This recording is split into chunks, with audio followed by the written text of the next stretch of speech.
안녕하세요. 학생 여러분. 한문 온라인 수업 제3강입니다. 오늘 배울 내용을 살펴봅시다. 1. 한자의 짜임 중 상형과 지사를 구별한다 입니다.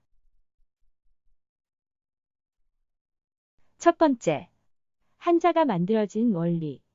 단원의 주요 내용. 상형과 지사.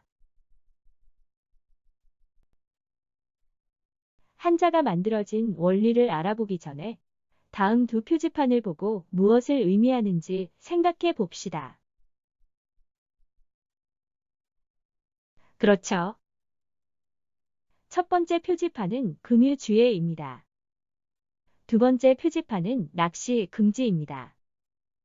금유주의에는 수영하고 있는 사람 그림에 화살표를 넣었고 낚시 금지에는 물고기와 낚시바늘 그리고 사선을 그려 넣었네요. 그렇다면 표지판은 전달하고자 하는 의미를 어떻게 표현했나요? 표지판이 만들어진 원리를 생각해 봅시다. 네. 그림과 선을 이용했네요. 또 쉽게 알아볼 수 있도록 상징적으로 표현했다는 것을 생각해 볼 수 있어요. 표지판이 만들어진 원리처럼 한자도 만들어진 원리가 있습니다. 한자가 만들어진 원리를 알고 한자를 익힌다면 훨씬 쉽게 접근할 수 있답니다. 그럼 이제 우리가 배워야 할 한자가 만들어진 원리를 공부해 봅시다. 한자는 어떻게 만들어졌을까? 해일이라는 한자가 만들어진 원리를 생각해 봅시다. 네, 해의 모양을 본떠서 만들어진 한자입니다. 달의 모양을 본떠서 만들어진 한자는 무엇일까요? 네, 달월입니다. 해와 달은 눈에 보이는 구체적 사물입니다. 따라서 모양을 본떠서 글자로 만들었습니다. 쉽게 말하면 그림 문자라고 할 수 있겠네요. 이렇게 눈에 보이는 구체적인 사물의 모양을 본떠서 만든 원리를 상형이라고 합니다. 그리고 이렇게 만들어진 글자를 상형자라고 부릅니다. 다른 한자를 더 살펴봅시다. 산, 졸졸 흐르는 냇물, 물고기, 새, 말은 모두 구체적인 모양이 있어 눈으로 볼 수 있어요.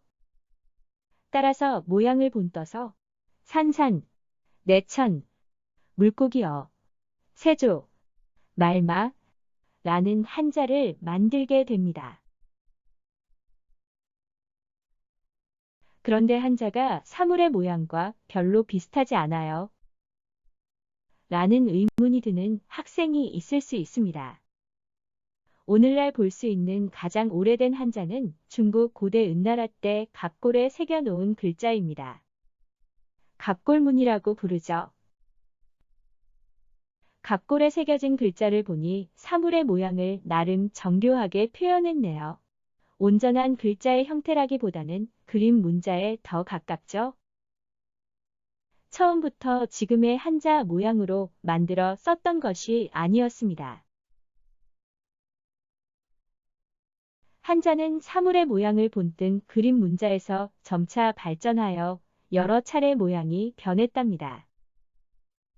그래서 상형자라도 현재의 글자 형태는 사물의 모양과 비슷하지 않을 수 있어요. 여기서 잠깐 구체적인 사물만 한자로 만들었을까요? 눈으로 볼 수 없는 추상적인 생각은 어떻게 글자로 표현했을까요?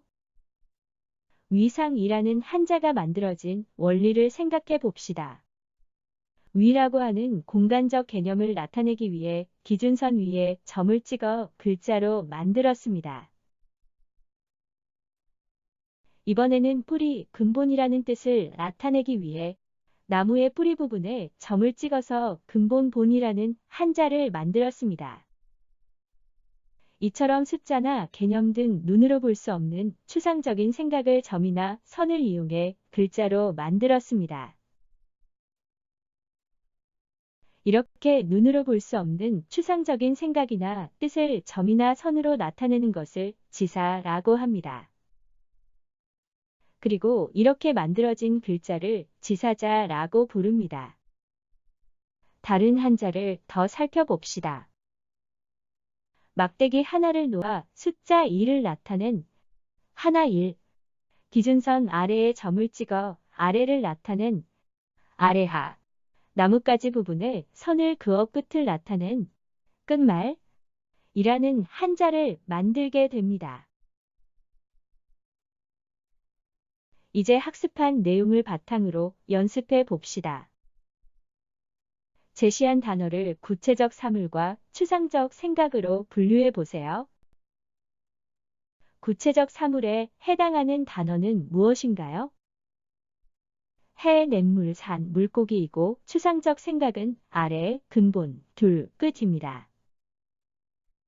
이번에는 제시한 한자의 의미를 생각하면서 한자의 짜임 곧 한자가 만들어진 원리를 구별해 보세요. 상형자는 달월, 말마, 내천, 물고기어, 세조이고 지사자는 위상, 새쌈, 근본, 본입니다. 지금까지 학습한 내용을 정리해 보겠습니다. 한자의 짜임 중 첫째, 상형, 사물의 모양을 본떠 만든 글자. 둘째, 지사, 추상적인 생각이나 뜻을 점이나 선으로 만든 글자. 이것으로 제3강 한자가 만들어진 원리 첫 번째 강의를 마치겠습니다. 다음 시간은 제4강 한자가 만들어진 원리 두 번째 시간으로 합쳤어요. 한자에 대해 배우겠습니다. 수고하셨습니다.